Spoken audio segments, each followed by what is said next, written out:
Hey everyone, it's Will, GamerDad, with another video for you. So in this video, we're going to take on the Tomoe Snake as well as the Black Bonze, and I am featuring a unit I haven't used before, which is ES Melina, which I'll eventually do a 5-star summon. The strategy here is to do a large one-turn AF and using the abilities of ES Melina in Lightning Lunatic to boost our combo meter, as well as Yuri to boost our combo meter to essentially have AS Suzette deal tons and tons of damage to Black Bonze to end it in one turn. So this is very similar to a Melissa strat where you're basically using the AF over and over again to kind of set up everything, but in this case the whole purpose is just to end one of the horrors so that you only have to deal with the Tomoe Snake.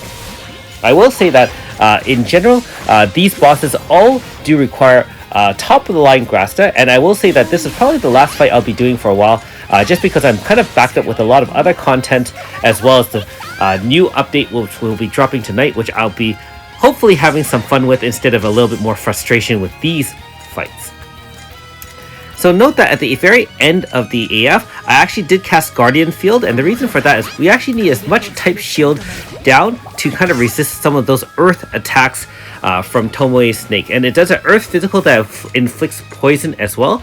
The poison is actually affected by int, so if you can int or power down together, that would be best. In this case, I only have ES Melina doing a power down move with Earth Wall from AS Myris in order to resist the damage. And you can see that with enough power down and Earth Wall and so on and so forth, keep in mind that Earth Wall has Earth Resistance 50 and Physical Resistance 50, we took very little damage.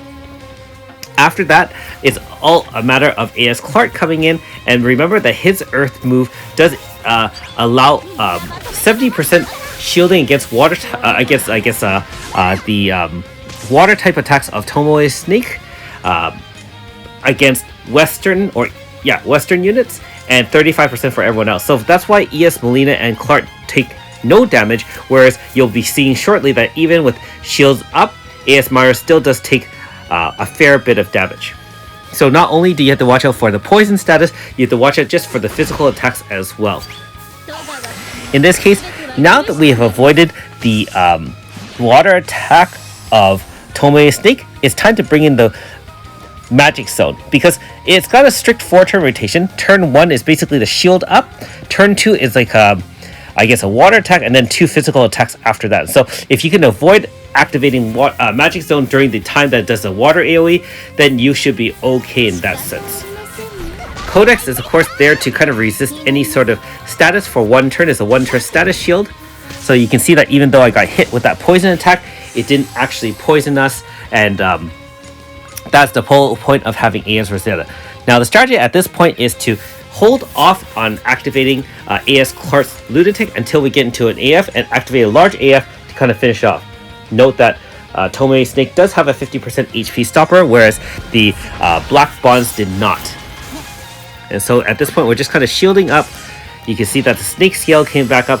It does increase its physical resistance to attacks, so doesn't increase its magical resistance. And so that's why we're bringing a magic team here as opposed to a physical team where we will have a lot more trouble punishing through its defensive. Alright, so let's just activate an AF here.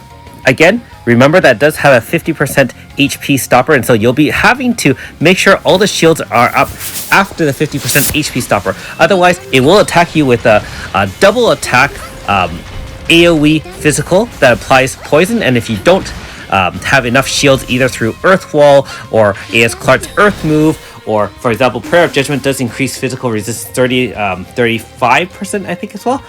This is where it can kill you really badly. So note that we actually didn't take any damage from the physical attack itself. It's the poison that gets rough, and because our team doesn't have an int down, that's unfortunately where we lost AS Myris. That being said, we don't really need her at this point. Outside of AF, we can do a ton of damage using AS Clark, all modified and enhanced with Grasta, of course. Not to mention he's in lunatic mode, so his Mind's Eye against weakness does a crap load of damage, much more than usual.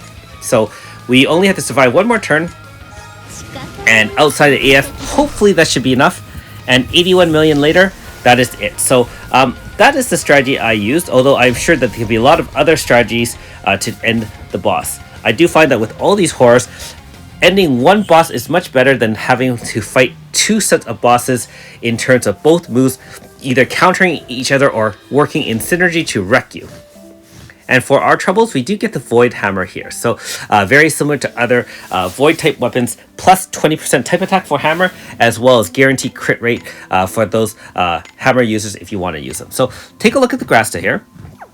I will say that farming more of the Underworld would be best if you want some of the more powerful Grasta to help enhance your damage. I haven't gotten any great drops from the dungeon yet, and so I'm still very limited in the things I can do, and so that's another reason why I'm kind of holding off on the bosses until hopefully some cooler Grasta or ores drop in the near future for me to enhance my team to do that large amounts of damage that you see in many other videos. And to be fair, some strategies will require all those high-end Grasta, otherwise you just won't be able to do enough damage. Note that we didn't even use the Bull's Eye ore. That was just standard ore that you can still get before the newest update. And of course, Rosetta shares with both A.S. Clark as well as Myris. Thanks for watching. We'll see you next time.